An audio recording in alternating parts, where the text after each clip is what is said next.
Hi viewers, India's largest digital media network Suman టీవీకి స్వాగతం. ప్రస్తుతం మనతో ఉన్నారు chartered wealth manager and wealth coach Rama Rajesh గారు. సో, రిజెక్షన్‌ని ఎలా హ్యాండిల్ చేయాలి?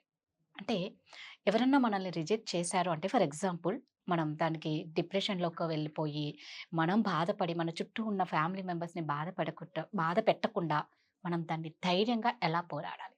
అంటే ప్రతి ఒక్కరి లైఫ్‌లో జరిగేదిది. సో, ప్రతి ఒక్కరూ తెలుసుకోవాలి. దాని గురించి ఇప్పుడు రమా రాజేష్‌తో మాట్లాడతాను. హాయ్! నమస్తే. నమస్తే రాధా.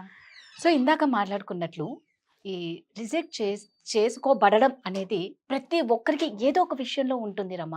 ఎయిదర్ లవ్ కానీ, మ్యారేజ్ కానీ, స్టడీస్ కానీ, జాబ్ కానీ.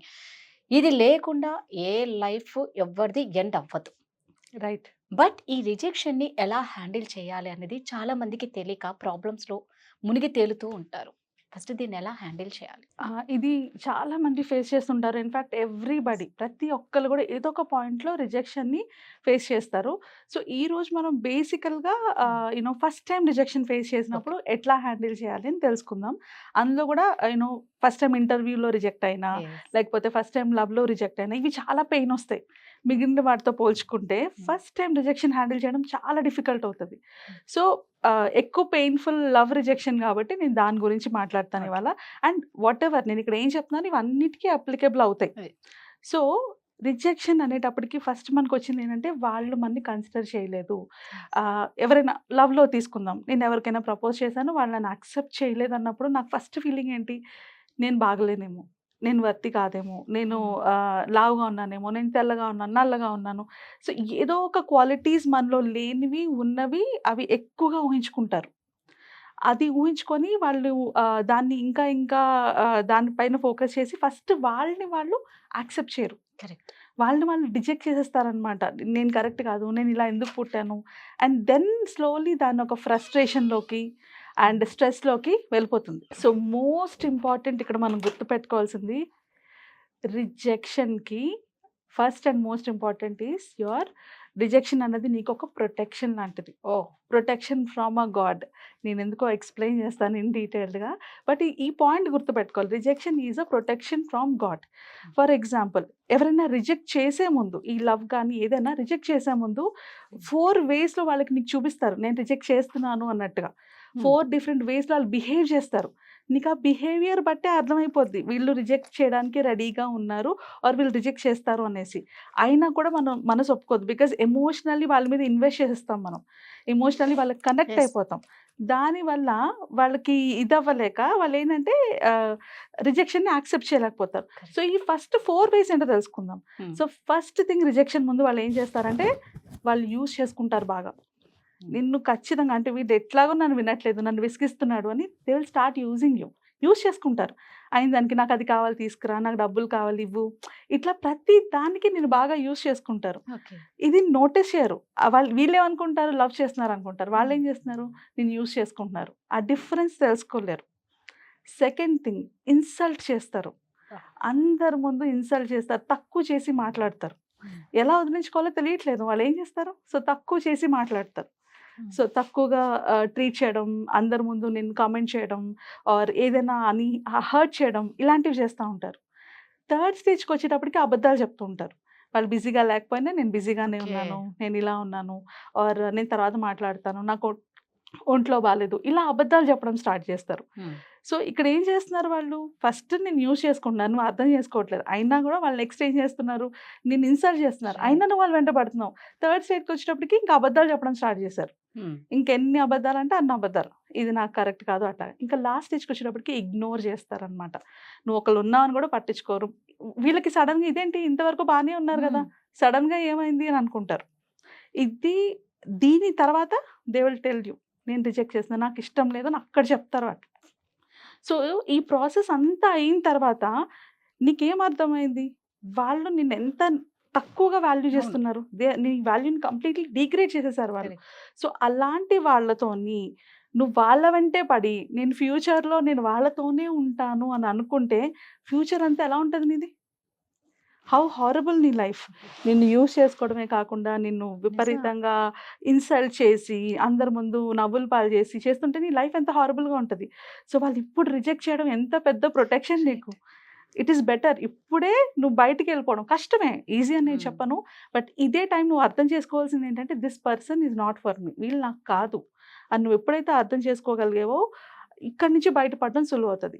ఇన్ఫ్యాక్ట్ నన్ను అడిగితే ఎప్పుడైతే నీకు ఇవన్నీ కనబడుతున్నాయి, ఒకళ్ళు యూజ్ చేసుకుంటున్నారు, అబద్ధాలు చెప్తున్నారు, నేను ఇన్స్టాల్ చేస్తున్నారు, ఆ టైంలో వాళ్ళు రిజెక్ట్ చేయడం కన్నా ముందు మనమే రిజెక్ట్ చేయాలి వాళ్ళని. బికాజ్ అర్థమవుతుంది కదా వాళ్ళకి ఇంట్రెస్ట్ లేదని, అయినా వెంట పడుతున్నావు అంటే ఏంటి, నువ్వు నీకు వాల్యూ తగ్గించుకుంటున్నావు. నీ వాల్యూని నువ్వు తగ్గించుకోబట్టి వాళ్ళు నీకు వాల్యూ ఇవ్వటం లేదు. రైట్, నేను తిడుతున్నా నా వెంటే పడతాడేంటే బాబు నా వాళ్ళు చాలా మంది ఉన్నారు. ఎందుకు అంటే నా వాల్యూ నేను తగ్గించుకుంటున్నాను కాబట్టి వాళ్ళకి అవకాశం ఇస్తున్నాను కదా. ఫస్ట్ మనం తెలుసుకోవాల్సింది రిజెక్షన్ టైంలోని నాకు నేను ఉండాలి, I should be there for me. Next నాకు కావాల్సింది అంటే ఇది ప్రొటెక్షన్, ఇది నా మంచిగా జరిగిందని నేను ఎప్పుడైతే తెలుసుకుంటానో దాన్ని సెకండ్ లెవెల్ రియలైజేషన్. నేను ఏం మిస్టేక్ చేశాను ఆర్ ఆ పర్సన్కి నాకు ఏం నప్పలేదు. ప్రతి ఒక్కరికి different types of love languages ఉంటాయి. అంటే ఇప్పుడు నాకు మాట్లాడడం ఇష్టం, అవతల వ్యక్తికి గిఫ్ట్స్ ఇష్టం. సో నేను వెళ్ళి మాట్లాడుతూ ఉంటే వాళ్ళేమో ఇది ఎప్పుడు మాట్లాడే గిఫ్ట్ కూడా తేదని అవతల వాళ్ళు అనుకుంటారు. సో వాళ్ళ లవ్ లాంగ్వేజ్ అది, నా లవ్ లాంగ్వేజ్ ఇది. సో నాకు అర్థం కావాలి ఏంటి, ఎందుకు నాకు ఆ పర్సన్కి సెట్ అవ్వలేదు అని రియలైజ్ అవ్వాలి. వాట్ ఈస్ ద రీజన్, ఇది నాకు ఎందుకు వర్కౌట్ అవ్వలేదని. ఎప్పుడైతే నేను రియలైజ్ అయ్యాను ఇది నాకు వర్కౌట్ అవ్వట్లేదు, ఇది నాది కాదు అని నేను రియలైజ్ అయ్యాను, నాకేంటి కావాలని క్లారిటీ నాకు అక్కడ వస్తుంది. నీకు ఎప్పుడైతే ఆ క్లారిటీ వచ్చిందో నెక్స్ట్ నువ్వు తీసుకోబోయే డెసిషన్లోని అది చాలా హెల్ప్ అవుతుంది.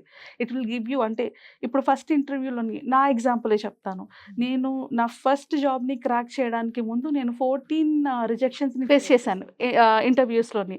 అది నేను కావాలని వెళ్ళి చేసినవి, ఎందుకంటే నాకు ఒక టార్గెట్ ఉండే, నేను కంపల్సరీగా నా ఫస్ట్ శాలరీ ఒక 15,000 ఆర్ 14,000 తెచ్చుకోవాలి అని ఒక టార్గెట్ ఉంది నాకు. సో నేను ఆ టార్గెట్ రీచ్ అవ్వాలంటే అసలు ఇంటర్వ్యూలో ఏం క్వశ్చన్స్ అడుగుతారో నాకు తెలియదు కదా.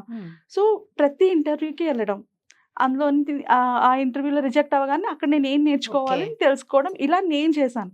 బట్ నేను బాగా ఫీల్ అయిన ఇంటర్వ్యూ ఏంటంటే ఒక ఇంటర్వ్యూకి వెళ్ళినప్పుడు నేను అన్ని విధాలుగా బాగానే చేశాను కానీ వాళ్ళు నన్ను రిజెక్ట్ చేశారు.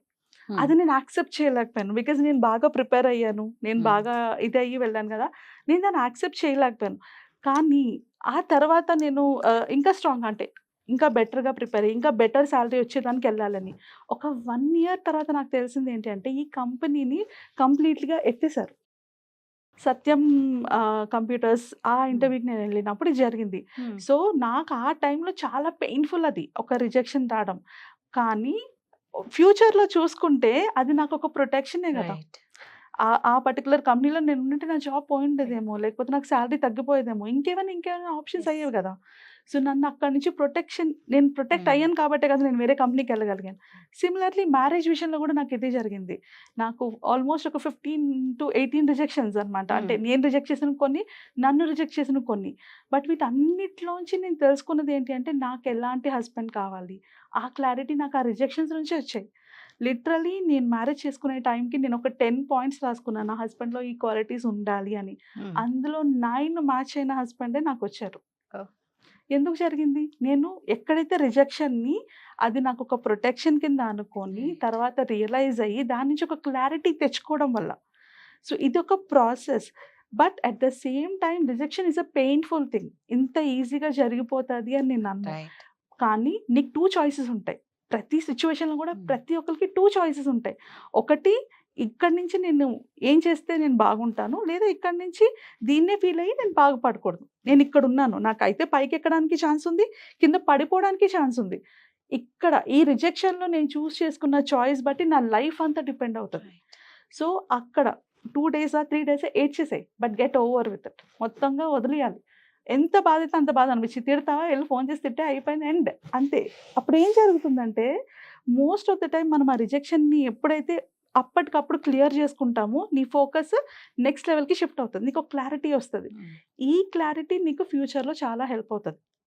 లైక్ ఐ సెడ్, ఇప్పుడు ఈరోజు నేను కావాలి అనుకున్న సంబంధం నాకు అవ్వకపోవడం వల్ల వాట్ ఐ ఫీల్ ఈజ్ ఈరోజు నేను ఇలా వచ్చి మాట్లాడగలుగుతున్నాను, నాకు సపోర్టివ్ హస్బెండ్ దొరికారు కదా.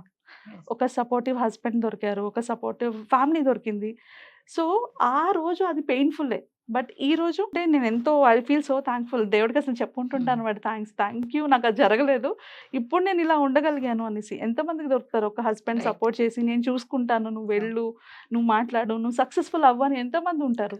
సో ఇప్పుడు నీకు రిజెక్షన్ పెయిన్ఫుల్ ఉన్నా remember it is your future right. Protection. So అందుకే అండి ఏ జరిగినా మన మంచికే, ఏ జరిగినా మన మంచికే అని అంటూ ఉంటారు. రైట్. ఖచ్చితంగా ఒకటి మన నుంచి మిస్ అయిందంటే దానికి మించి మంచిది మన దగ్గరికి వస్తుంది అని అనుకుంటే హ్యాపీగా ఉంటాం.